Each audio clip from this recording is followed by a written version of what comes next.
There's a version of the silent treatment that doesn't look like the silent treatment. He's calm, he's polite, he answers you with 3 flat words and a small, patient smile. And somehow you're the one shaking. Most people call that maturity. Some call it healthy detachment. Psychology calls it something colder. Because the tool survivors were taught to use to protect themselves, gray rocking has been picked up by the very people it was designed to escape. By the end of this, you'll be able to tell the difference between someone protecting their peace and someone using flatness as a weapon. And you'll know exactly what that flatness is hiding. Gray rocking is simple. You make yourself boring. No reaction, no drama, no fuel. It exists because narcissistic people run on emotional response the way an engine runs on fuel. Take away the fuel and the engine stalls. That's the theory. That's what the internet taught millions of people to do. Here's what almost nobody accounted for. Narcissists read the same articles. And a personality organized around control does not encounter a new technique and ignore it. It absorbs it. So now there's a man who goes quiet, calls it a boundary, and lets the silence do everything his words used to do. Same wound. Cleaner fingerprints. Evan Stark, who spent his career studying coercive control, found something that reframes all of this.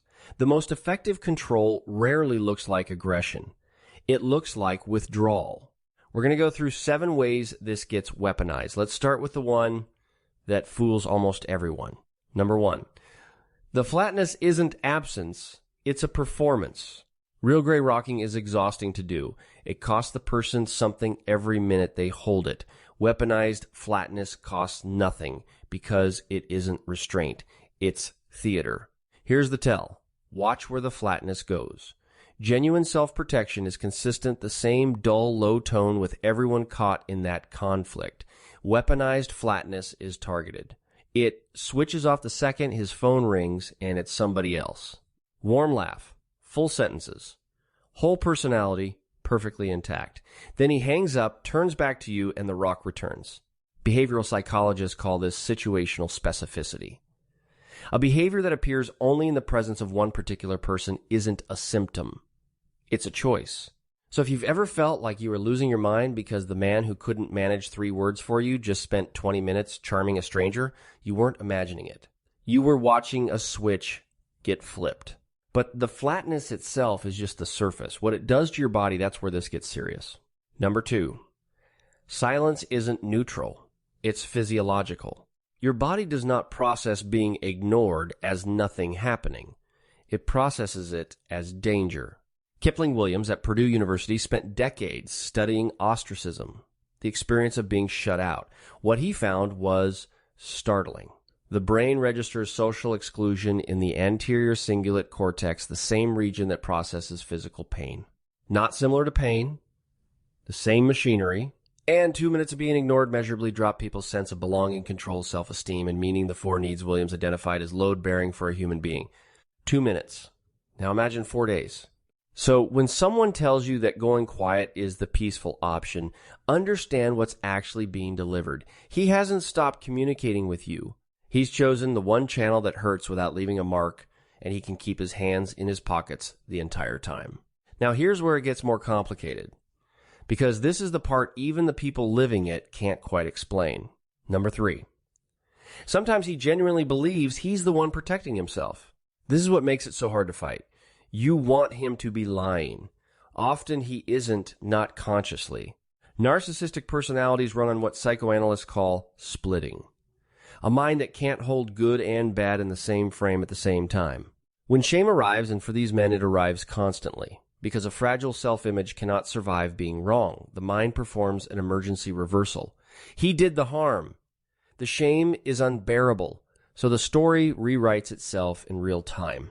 He is not the one who hurt you. He is the one under attack, and his silence is self-defense. He isn't performing that feeling. He's having it, which means arguing about what actually happened is the least useful thing you can do. You're not disputing a lie, you're disputing a rescue mission. And this next one? Almost everyone standing outside the relationship gets it completely backwards.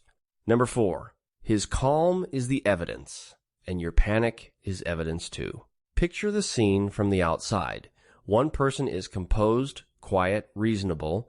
The other is raised voice, red-faced, on their sixth message in an hour. Now, ask a stranger which one is the healthy one. This is what makes weaponized flatness so devastating. It manufactures your reaction and then submits it as proof. Psychologists call this reactive abuse.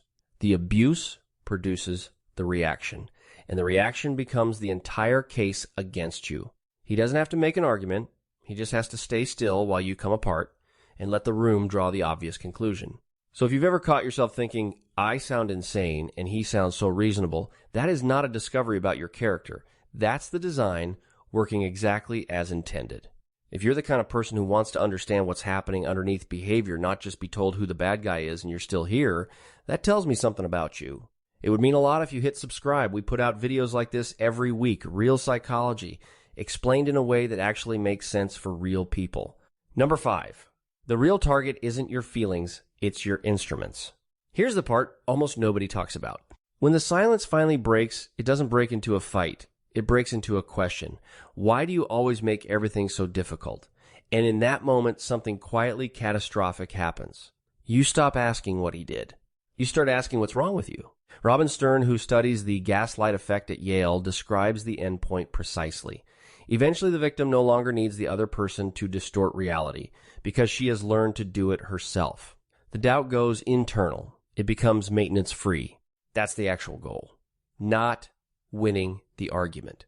Removing your ability to trust the one instrument you'd need to ever win one. Because a person who can't trust their own read on a room doesn't leave. They stay. And keep checking with the only person who seems certain about anything. But this is the root underneath all of it. Number 6. Underneath the stone is a man who is terrified of being seen. Ask why. Not what he's doing. Why silence out of every weapon available to him? Because the alternative is a conversation. And every conversation contains a moment where he might be wrong. Heinz Kohut, who built the psychology of the narcissistic self, described a personality held together by a mirror, a self that only exists as long as it's being reflected back as impressive. Take the mirror away, and there's no structure underneath, just a drop. Silence is the only strategy that guarantees the mirror never cracks. He can't be contradicted if he doesn't speak. He can't be wrong if he never makes a claim. He can't be seen if he never opens the door. The stone isn't strength. The stone is a man holding a door shut from the inside, terrified of what's behind it. Which brings us to the last one. And honestly, it's the only one that changes anything. Number 7. The flatness only works on someone who's still trying to get through. Here's the thing about the whole apparatus. It has exactly one requirement. You have to keep knocking. The silence hurts because you're waiting for it to end. Because every hour you're checking, interpreting, drafting the message that finally lands right. The pain lives in the pursuit. And the pursuit is the fuel. Which means the way out isn't a better argument, or a smarter message, or one more attempt to make him see. It's the moment you stop treating the door as a door. And in practice, that's smaller than people expect. It isn't a dramatic confrontation. It isn't a final speech that finally makes him understand. That speech doesn't exist. Waiting to deliver it is just the pursuit wearing a costume. It looks like answering the question that was actually asked, and nothing more. It looks like letting a silence sit there unfilled, without turning it into a project. It looks like noticing the urge to check, and not checking. Every one of those is a small withdrawal of fuel. And here's what almost nobody warns you about. It gets louder before it gets quieter. When the flatness stops working, it tends to escalate first. A sudden burst of warmth, a crisis that needs you immediately, an apology that arrives without a single admission inside it. Behavioral psychologists have a name for that moment, an extinction burst. When a behavior stops being rewarded, it doesn't fade politely. It spikes. It gets desperate right before it dies. So if it intensifies the moment you stop chasing, that isn't evidence you got it wrong. That's the machine noticing the fuel line was cut.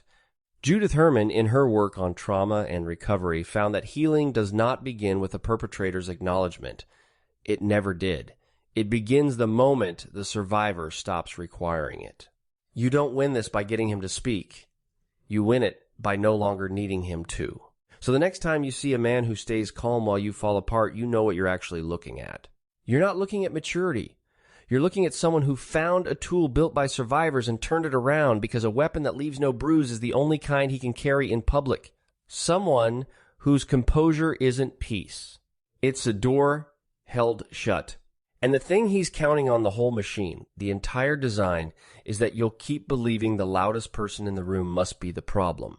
You're not the problem. You were just the only one still trying. If you want to go deeper on how these patterns take hold in the first place, how a person slowly learns to doubt their own perception, I put together a video on that exact thing, and I think it'll hit just as hard. It's right here when you're ready.